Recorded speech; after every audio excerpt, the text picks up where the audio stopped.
Today's session is going to focus on what's to plant in April. Cindy's going to be talking about tomatoes.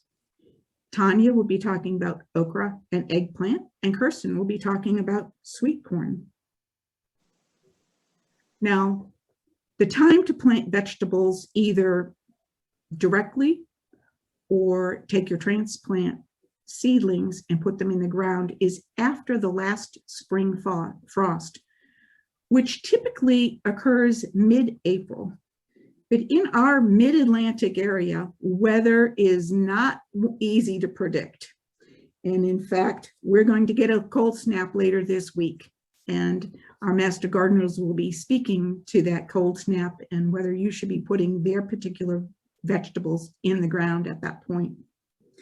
What we do know is that plants and vegetables really don't like soil temperatures below 60 degrees.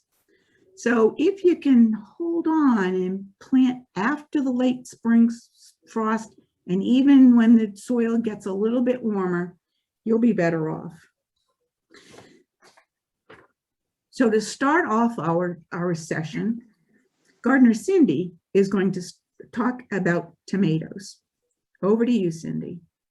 Well, thank you, Anne. So I'm going to talk about tomatoes, as Anne said, and I want to reiterate what she just said, that although our last frost date is April 15th, we are going to have 2 days of pretty cold dawn temperatures next week. I think it's Wednesday and Thursday. So I would hold off. In fact, around here, most people don't plant out their tomatoes and warm weather crops until after Mother's Day. That's kind of what we go by. Some people have, I know, already put out their tomatoes. And if you have already put out your tomatoes, you're going to need to protect them either with a row cover, or you could even put I hate to say, a 5-gallon Home Depot bucket over it. You're going to need to put something over it to keep it from getting so cold. I doubt very seriously that we're going to have a freeze, but at 34 degrees, I think at dawn on Wednesday, that could be a frost, depending upon if we have any cloud cover. And that's really what you have to worry about, is not only the freeze, but a frost. Even if it's a light frost, it's going to hurt your tomatoes.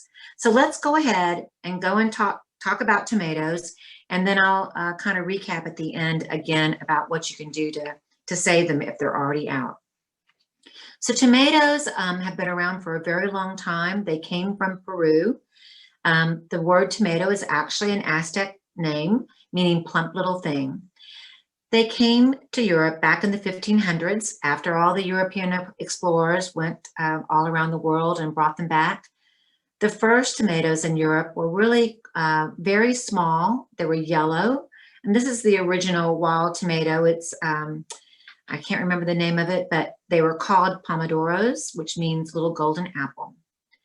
Up until almost the early 1900s, people were still really concerned about tomatoes because they're members of the nightshade family, which are some of the deadliest plants that are in the plant kingdom.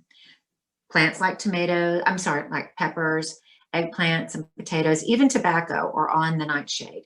People were a little, paranoid that they might get poisoned. But of course, eventually tomatoes caught on and we have a plethora of varieties now. So tomatoes are fruits. Their ovaries contain seeds. They're also self-pollinating. So you don't have to have bees or insects. They can be pollinated just by movement of air. It's always great to have those pollinators, but you don't have to have them. Next slide. There's all different types of tomatoes. I'm sure there are thousands of types, but we have sort of 3 main groups. We have the Roma or plum, which you hear a lot about when you're making tomato sauces and things like that. They don't have as many seeds, very few seeds actually. They're meatier, less juice. You have grape and cherry tomatoes. Those are typically used in salads or eating raw. And then you have your round, your beefsteak, and the other shapes, which are your slicing tomatoes. Next slide. So I'll go back over that again. So when you grow grape or cherries, those plants tend to produce hundreds of bite-sized fruits. And there are some like Sweet 100 that really do produce hundreds of cherry tomatoes. Beefsteaks, those are the monsters of the gardens. They come in at a half pound to a pound. I don't tend to grow those because they are challenging because of their size, because you're going to have to keep, you're going to have to support them. And also, I don't tend to grow those because they tend to have, if there's any bug problems, then you've ruined the whole tomato. Plum tomatoes, which are what I talked about earlier, they're called Roma or paste.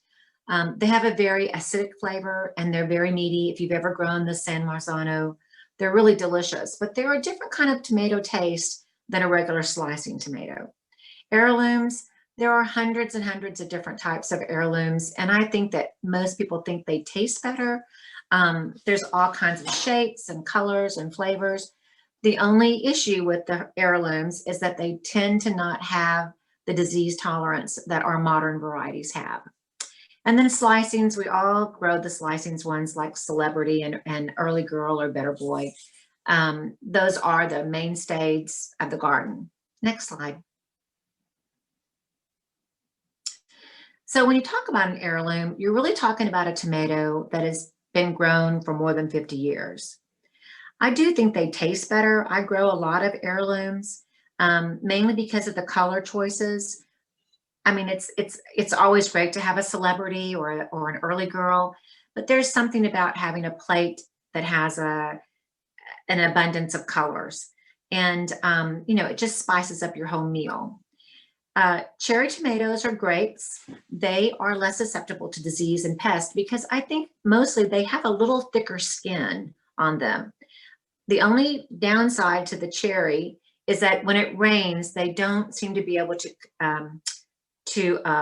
get larger, and accept all that water. So you'll always hear someone say, if it's going to rain tomorrow, you might want to go out and pick your cherries before it rains because they do have a tendency to burst. They just can't take all that extra rain. And hybrids are great because they are actually bred to resist certain diseases and viruses. Next slide. So these are some of the heirlooms, and I've grown all of them except for two. I love the chocolate cherry, and I've grown Brandywine for a long time. Black creme is just beautiful on a plate. And of course, cherry key purple is one of my favorites. It does have that lobed look to it, and it's just beautiful on a sandwich or in a salad. San Marzano, I have grown those quite a few times. Last year I grew some. I had a little bit of issue with some sun scald. I think my plants just really didn't leave out as much as I wanted them to do. So I did end up having to cover them a bit with some shade cloth. I have not grown that other cherry or the green one. I'm not a big fan of the green tomatoes, but they taste just like a tomato. I just aesthetically, I'm a little bit turned off by the green, but they are still very pretty, and I need to try that. So next slide. Hybrids I really do love because they have been bred and they have resistant to all kinds of diseases. So I grow Juliet, and I grow another one called Cupid, which is a grape tomato that they are such profuse production of tomatoes. It's just unbelievable how many tomatoes you get off of those plants. Chocolate sprinkles I grew for the first time maybe 3 years ago, and I've had great success. And of course, Celebrity is great. I have grown a few of the patio choices. Those come actually in yellow and red. The only thing about hybrids is that if you can't really, well, you can save the seed, but the plant was not going to come back true to what the original seed was. So that's the only problem with hybrids, and their seeds typically are more expensive. So for a Juliet, you may pay $4.95 or $5 for a packet of 20 seeds, but that is still 20 plants, and they just are amazing performers in the garden. Next slide. So according to Virginia Tech, I took this right off of that publication, which is a great publication. You can go online and look at that, and tells you everything you need to know about tomatoes. You have to have full sun. 6 to 8 hours, even more is better. It needs to be well-drained soil, and the fertility, it likes to be fertilized. It needs to be warm, so 70 to 80 degrees. +2, after our nighttime temps get over 90, well, when our daytime temps get over 90 degrees, you may have a little bit of blossom drop, or you may not have as many tomatoes.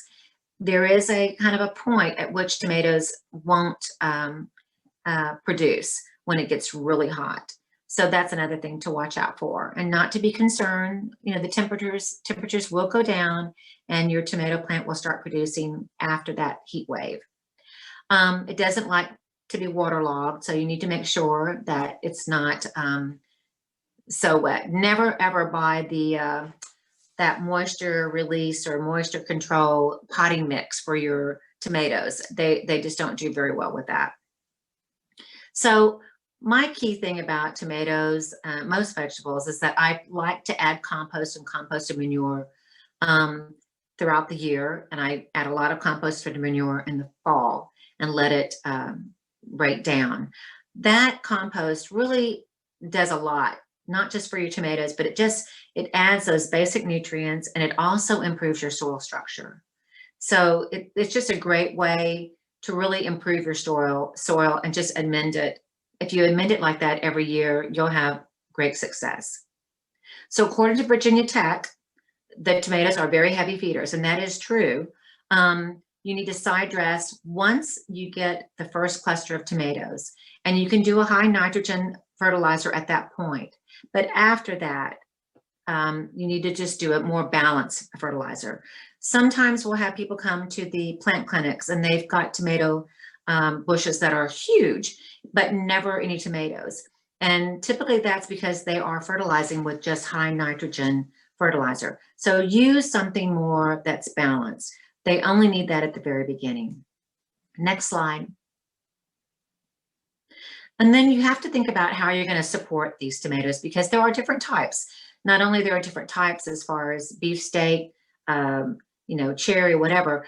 You have certain tomatoes that are determinate. So they typically will grow all their fruit, and they'll come right probably within a month's time. And that's a great one to grow if you're going to be putting up tomatoes and canning tomatoes and things like that. Those are determinants. The indeterminates grow from, you know, once they set fruit until frost. And those tend to grow very, very tall. They can grow 6 to 8 feet tall, and they're going to need a lot of support. Determinants like your celebrities, an early girl, those you could just stake, or you can buy a cage like up on the left-hand side picture. Those will do fine like that. But if you're growing indeterminates, you're going to need something more than just a round cage, because they're going to grow up and out of the cage and over onto other structures or other tomatoes. I like to use these cages that are on the right-hand side. I don't exactly remember where I bought them, but they fold and they're pretty tall. I've got some that are about 5 feet tall. I use them for my tomatoes and some of my peppers. The nice thing about these cages is that they fold flat in the wintertime, so it's very easy for me to take them out of the garden and just store them. There are people, and I help with a little community garden. We have a lot of gardeners who use the support on the bottom left, and it's pretty easy to make. They just have a rope going up, and then you just twine your tomato around it as it grows. And then if you go to any commercial growers, they all use this Florida weave, and it's very simple to do too, but that means you have to grow your tomatoes in a line. You know, it has to be linear.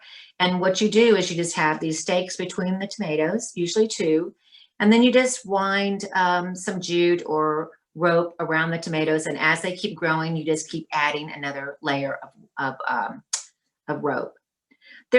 I wanted to mention there are other tomatoes that are called semi-determinate. So they grow like a bush. One that I can think of is one called Lozano, but it produces tomatoes in bunches like grapes, and it needs very little support. You can put them in a cage. Next slide.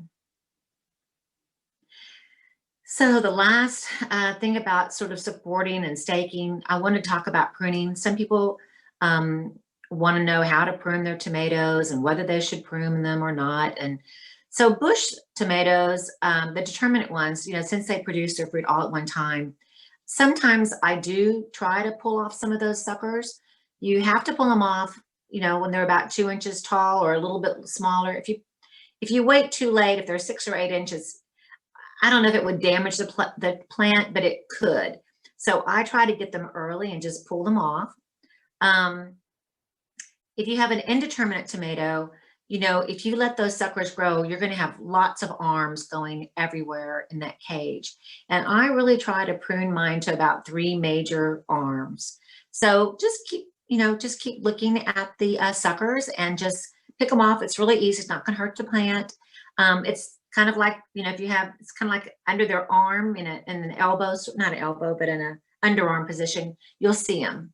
And just pick them off, and that will help your plant concentrate more on making tomatoes than making foliage. Next slide. So these are my references for my little tomato talk, and I've listened to Craig LaHoyer many times. He's in North Carolina. He wrote a book called Epic Tomatoes, and he's actually the one that sort of found Cherokee Purple and brought it back into existence. So it's a great book. You can pick it up at the library. And he does have a website and a blog and Instagram, everything. And he's just a great one to follow. He's also over the Dwarf Tomato Project. And that's another thing that's kind of a cool thing to know about. All right. So does anyone was there any questions in the chat? I'm sorry. Thanks, Yes. Cindy. Thanks, Cindy. That was great. I have a question for you. In transplanting, whether you buy a seedling or whether you have a seedling that you're growing, can you talk a little bit about how you put that seedling in the ground?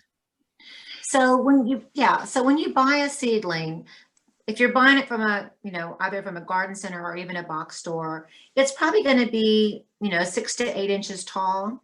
You want to, when you plant it, tomatoes will grow roots on its stem. So plant it deep initially. I know it sounds crazy, but it will develop roots, and that's just going to give you a much stockier plant. Sometimes I've gone to the farmers markets and someone's got tomatoes and they're like, I don't know, 12 inches tall. And I'm thinking, oh my God, this is ridiculous.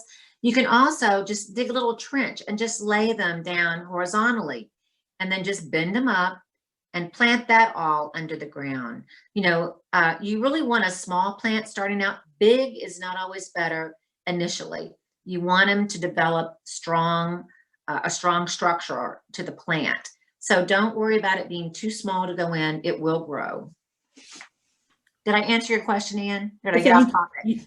No, you bet. I mean, my experience with tomatoes is when you pull them out of the ground at the end of the season, you're always amazed at how many roots there are.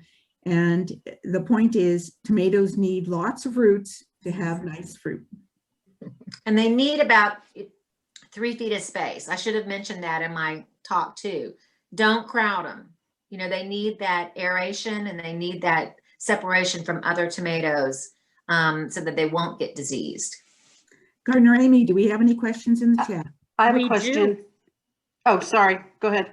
We have one question in the chat. How many tomato plants would you recommend for a family of 4?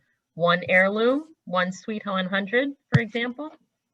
For a family of 4, I think you need probably 6 tomato plants. I would do a couple of cherries, maybe 2 heirloom, and then 2 slicings, 2 So get something that's like a celebrity that you cannot do wrong with. I mean, there's just no way you can really hurt a celebrity. And then get 2 cherries. There's like a Sweet 100. That's a great one. And then get 2 heirlooms, like a Cherokee Purple or a Brandywine to start with. And then start from there and see how many tomatoes your family will eat.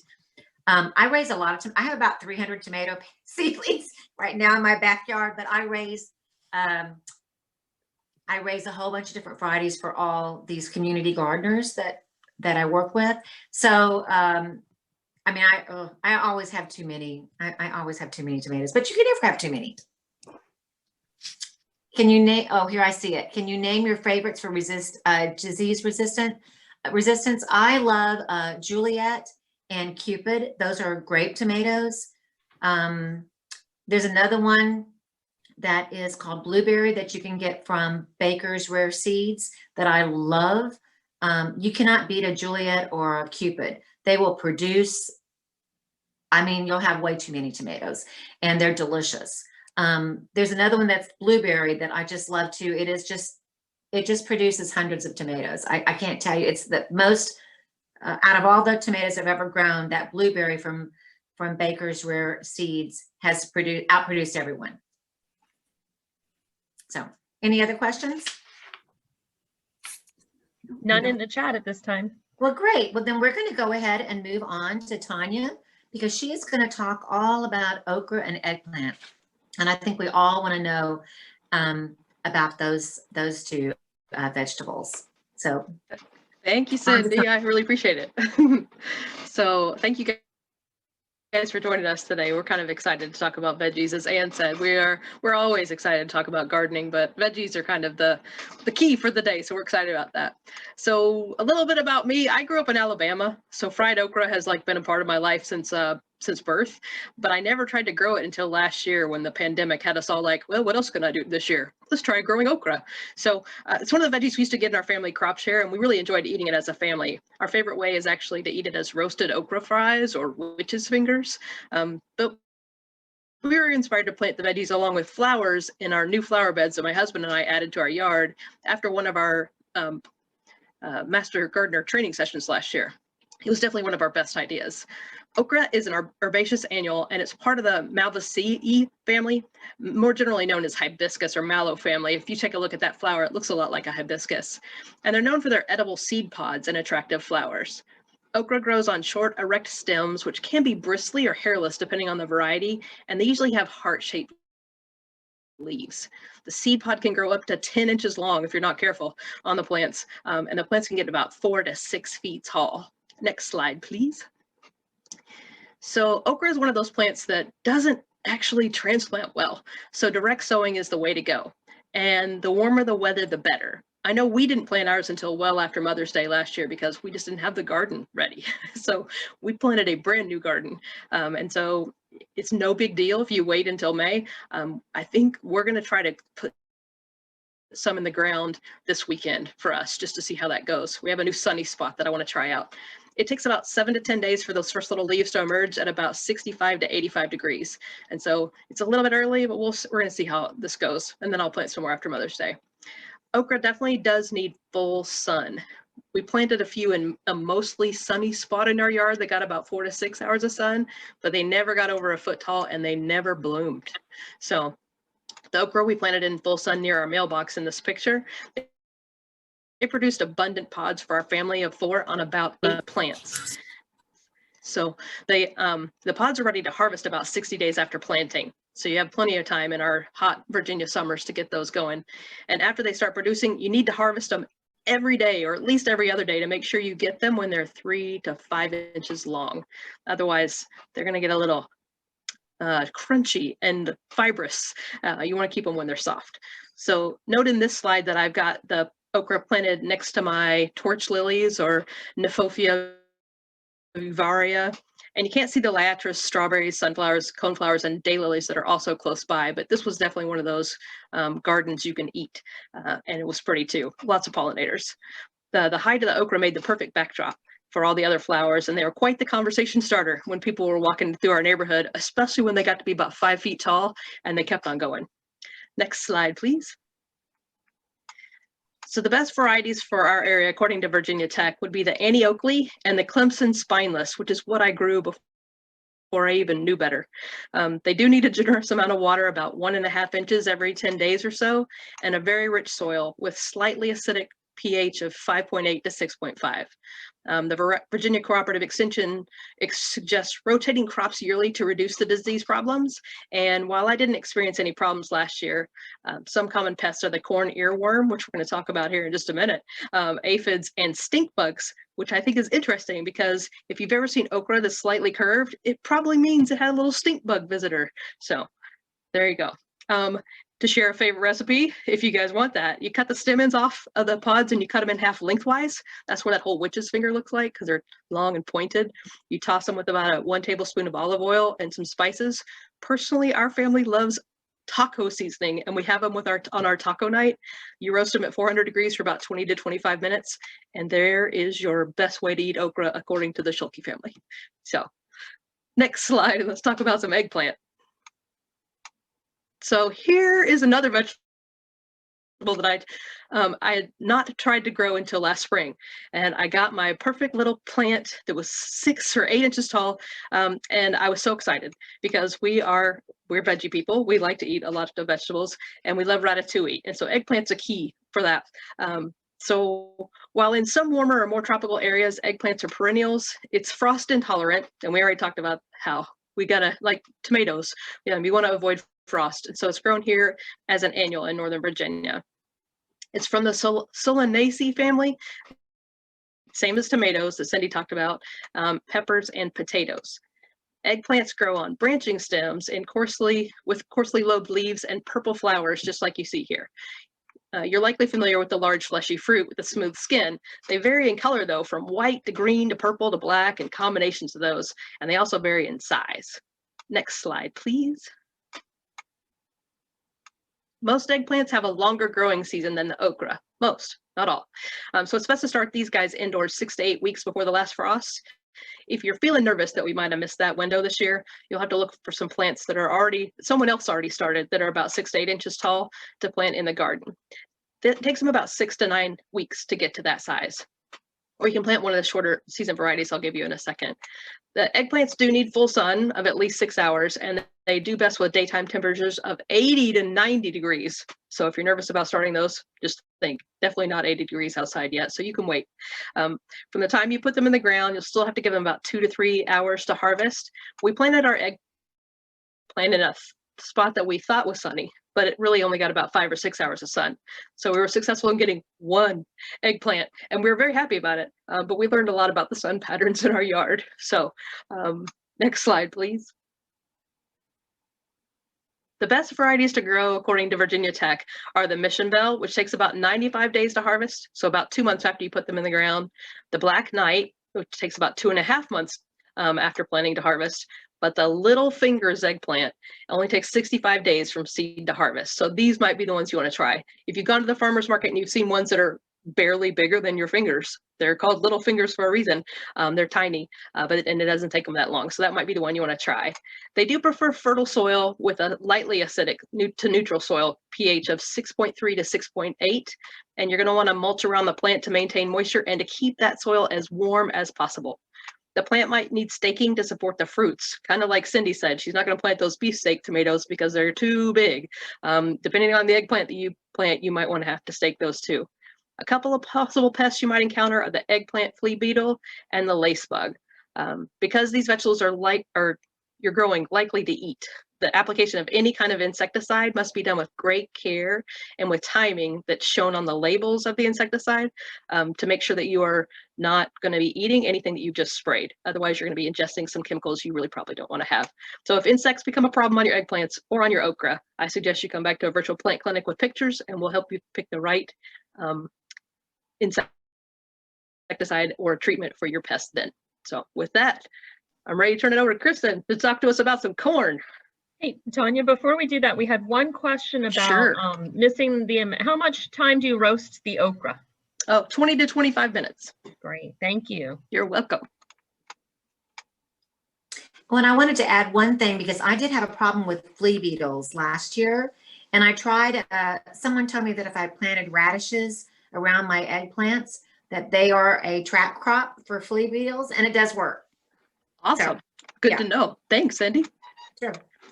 Okay, then we're going to go ahead and move on to Kirsten, and she's going to talk about sweet corn. So take it away, Kirsten. Thank you. Thank you very much. And it's funny, I tell people how to pronounce my name by saying, well, the beginning sounds like ear. So it's Kirsten. So I think of ear and corn of ear. So it's just kind of related. Anyhow, so I love to cook corn. I will be honest, I have not actually planted corn myself, but I did a lot of research and I have a lot of friends who have cooked corn. So I will let you know what I have. Just like the other plants, they need a lot of sun. They're also a tender annual, so if you try to plant them before the frost, April 15th, or possibly after Thursday, they're not going to do well. They will likely die. Like most vegetables, you need to have well-drained loam soil. The pH is 6 to 7. And again, like the others, you need to have warm soil. So it should be at least 60 degrees.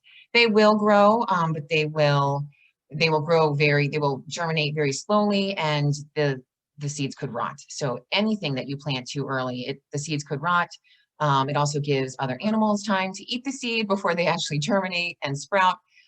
So we all get too excited. I'm relatively new to gardening, or at least educated gardening. I've thrown a lot of things in the soil, you know, and not always so lucky because I wasn't doing it right. So through the experimentation and learning a lot through Master Gardener, I've learned to try to be a little bit more patient, and many other things.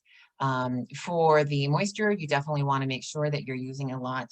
They need a lot of water. They need at least an inch a week. The problem, we're going to talk a little bit more later on. You can plant corn, you know, every 2 weeks or so, so that you can have it through the season. Any corn that you plant that will be ready in about in September, you're definitely going to have to add a lot of water to, because that's one of our driest months. September is the best month for it to be harvested because the soil is the warmest at that time. Next slide, please. So I, again, being a relatively new Master Gardener intern, I still sometimes forget what the fertilizer means. So for anyone that is not a very experienced gardener, I thought this was a really good chart so that you can learn a little bit more about fertilization. I did not fertilize my plants before, which was one of the reasons why my plants didn't do very well before. So nitrogen, they all do different things. And that's why when a couple other gardeners were talking about pollinating, and they talked about like 10, 10, 10 and 30, 0, 0, that meant nothing to me 2 years ago. And so, so now it definitely makes a little bit more sense. The nitrogen, if you take a look at the left of the little chart there, that is what's going to make your plants green. So if you we'll talk about one of the problems that corn can have, and that's called lodging, which means that the plant actually just kind of falls over. It gets a little bit heavy. And that's usually because of nitrogen. So you're going to have a very, very big plant with very few vegetables or very few ears of corn that might fall over. So, so nitrogen is going to make your plants really, really big, but you may not have a lot of fruit. The phosphorus is what's going to produce all of the blooms and the fruit. So, you know, if you have like a 0, 10, 0, or anything with a 1 in the middle, you know, like Cindy was mentioning earlier at the beginning, you want your tomato plants to grow. So I think you said a 30, 0, 0 would be best. And that was actually new to me. I had never thought of the fertilizer that way. So you want them to grow and get strong, and then you want them to fruit. And then the potassium is just kind of an all around. So, you know, as I said earlier, you definitely want to plant after the frost is passed. Corn is a self-pollinator. You can pollinate it yourself. It's usually you need a couple of different rows so that when I say self-pollinator, the wind is going to blow the pollen around and it's going to pollinate the different flowers, and also just kind of brushing up against the different corn. They're going to pollinate each other that way as well. You can self-pollinate. You do need quite a bit of space for most corn, most sweet corn. And that's because you need to have the rows. Each stalk is quite large, and depending on how successful you are, you'll usually have 1 to 4 ears of corn on each stalk. So if you think about it, you have to spread them out. If you look at the third bullet here, you want to spread them out 9 to 12 rows apart, or 9 to 12 inches apart, and each row 24 to 36 inches apart. So that's going to be quite a bit of space for not too much corn. They are heavy feeders. So you'll side dress when the plants are about 12 to 18 inches. And then, you know, let me take a look at my notes here real quick again here. And then just describes exactly how much you need. You have to read the bag very carefully when you're doing the fertilizer. Fertilization is a relatively new thing for me. So you have to do the math to make sure that you're not using too much. That's why we're having some trouble with all of our water. Again, if that's, you know, new for some of you guys, because any extra fertilizer is going to get washed off into the sewage system, which gets into our water supply. So some things to think about. Make sure I didn't forget anything else on here. All right, next slide, please. Oh, going back to pollinating, you could hand pollinate as well. So you can either do that by taking off. I remember when I was little, I was a babysitter, and they had a huge garden, and he would actually take like a little paintbrush, and so he would brush the corn, the pollen on the corn, and get the pollen on the paintbrush, and then he would just go and fertilize all the other ears of corn. And they had great corn. So I've eaten a lot of great corn, and hopefully maybe I'll try corn this year. We'll see. All right, so cultural practices. To have a continuous harvest, I mentioned earlier, you can plant maybe 2 rows of 4 in each row, and then 2 weeks later you can plant some more. And you can do that with most vegetables, so that not all of the corn, you won't have, you know, 30 ears of corn ready to eat in 1 week, and then you won't have any the next. So it's great to do continuous planting, so every 2 weeks or so. As we've talked about, anything sown in the spring, when the soil temperature is still a little bit cold, is going to take a lot longer to grow. Those seeds could rot, and it just takes a lot longer. So if you're going to plant closer to August or late July, you're going to get your corn a little bit faster than if you plant it now. Corn, going to the beach and going to the farmers markets and picking up corn that has just been picked is one of my favorite things about going to the beach. It's just hitting all the farmers markets on the way home. And corn, definitely, you want it to be just picked. As soon as it comes off of the stalk, it starts to lose some of the sugars, and that sugar is converted into starch. So you probably had some really, really sweet corn, and you've had some that you're like, oh, that's just, it's corn, there's just something missing. And it's probably just because it's been off of the stalk pretty long. To slow that down, you want to refrigerate it, which again was something I didn't know. I knew that the sugar is converted to starch very quickly, but I did not know that they had to be refrigerated to slow that process down. So definitely put those in the refrigerator. There's on the Virginia Extension website, there was a little quote. It says, country cooks say to have the pot of water coming to a boil as you're picking the corn, husking it on the way from the garden to the house, to make sure it's as sweet as possible. Next slide, please. All right, cultural practices. Mulching most corn in Virginia, as I said before, is usually going to be ready in September, which is when it's the hottest. So it is always good to do some mulching. You can do that many different ways. You can do it with some straw. You can do it with, thinking of the word leaves, mulched leaves. If you chop up the leaves before you actually place it on top. And one thing that you want to do is to make sure that this was another thing that I've lost some vegetables too. I thought that it was good to put my mulch all the way up to the plant to keep it nice and insulated. But you want to make sure that there's nothing touching the base of the plant that could end up rotting the plant. So be careful when you're mulching not to actually have it touch the stalk of the plant. And sweet corn usually takes about 20 days after the first silks appear, and you can harvest it then. So you can see actually in the picture, that's how you actually harvest it. So you take it and you snap it forward to get it off. So that's a picture of someone harvesting the corn. And you can also see that the husk is still green and the silks have dried out a little bit, and they're brown. So you want to do that about 20 days after the first silks appear. And then again, if you're not cooking it immediately, you should refrigerate it. And next slide, please. All right, so for many of these, again, I have not experienced them. you have a couple different diseases. They're both bacterial and fungal, and many of them are caused usually by improper fertilization, too much water, and they can also be caused by some of the insects. As they go from one to the next, they're going to take that disease from one plant over to the next plant as well. Cindy was talking about corn before we got started. She has grown popcorn corn. I did not look too much into it. I know you can get popcorn corn, and she was saying maybe she can share a little more with everyone else. You can actually pop it on the ear, which just sounds like so much fun, especially if you have kids. I think I'm going to try that myself. And you can also get the baby corn. I didn't really look into that very much. You can also get Indian corn. I think it goes by another name as well. They're just not as sweet.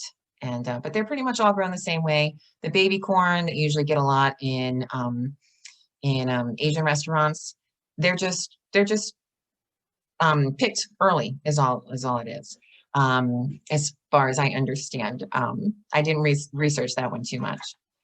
So the insects, you want to be careful. There were all kinds of natural ways that you can get rid or prevent some of these things. Some of them said to put some vegetable oil on the silks to keep the bugs away. I'll be honest, I don't know, but there were a couple places I saw where it said to do that. I also read that you could put a clothespin on the top to keep the insects out of it. I don't know how it would grow if you did that, so I can't confirm or deny that, but maybe someone else has some experience with that. But I think that would look kind of funny if you walk up to the garden and you see someone's ears full of clothespins. Other problems, of course, are the birds. My husband, he's, if you want to call it fortunate, he's on an off-on schedule, which means he gets to do all kinds of tasks for me on his off weeks. So he built me a new vegetable raised garden, and we have a ridiculous amount of chipmunks and squirrels. We live in a wooded area in Annandale, and the chipmunks, I just didn't get very much vegetables. I was pretty much just growing it for the chipmunks. So we hopefully will get more vegetables now that he redid that. But raccoons, if you have raccoons in your area, they love corn. They will actually just take it right there, and they actually like peel the husks and eat the corn. I mentioned before lodging.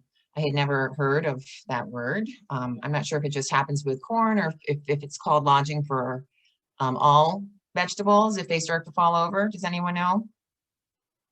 Oh, Cindy, you don't know? Yeah, I've only heard about, corn just falls over in the wind. It just Oh, does. okay. Or a hard right. rain. All right.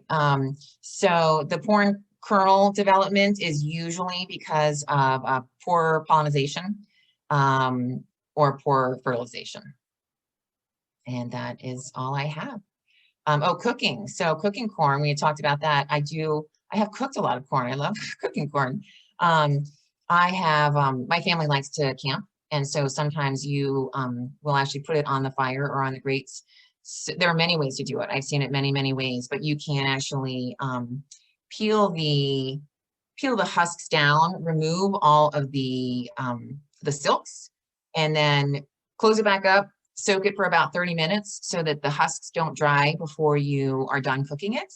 And then, so you soak it for 30 minutes, you cook it for about 30 minutes. You want to make sure that you turn it maybe every 5 so that each side of the corn can get equally cooked. So that might be kind of fun. And then of course, slather it with lots of butter when you're done. Any questions? There are no questions in the chat at this time. Thanks. Okay. Well, since everybody put a recipe or talked about a recipe, I just want to mention one thing, that tomatoes, like carrots, when they're roasted, they're actually healthier for you after they've been roasted than just eating them off the bush or out of the ground as far as carrots. So that's just another, tomatoes, when you roast them, well, that's what I've read, that they're much healthier for you than just eating them right off the plant. So if we don't have any more questions, or if anybody else has anything to say. Oh, I did want to mention about popcorn. I have grown popcorn, and it is a wonderful thing to grow for kids because the corn is not as tall as a standard corn plant. Usually it's from 4, you can get them pretty short, like 4 feet. And then they are pretty good producers. You can find the seeds in Johnny's, or I don't think you'll be able to find any popcorn seeds at the garden centers, but if you look at Johnny's or Burpee's, there's 4 or 5 varieties that you can buy. And so once they mature and you pull them off, you have to let them dry for about 3 to 4 weeks. And then you just shuck them, and you can actually pop the corn, I mean the popcorn, I'm sorry, the ear of popcorn in the microwave, and it'll just pop. Now it does pop all over your microwave. So you might want to put it in something inside the microwave, but it is a fun activity for kids. And you see a lot of other corn, like the strawberry corn, they use them in fall arrangements. So there are lots of other corns, you know, they're still edible, but they use them a lot for decoration. So corn is a great thing to grow. You just have to watch for I never had any problems with bugs, but I did have problems with worms with those, and you just have to spray for those. And there's lots of organic sprays like BT that you can use that are, you know, not dangerous. So anyway, I thought I would just add that. So thank you.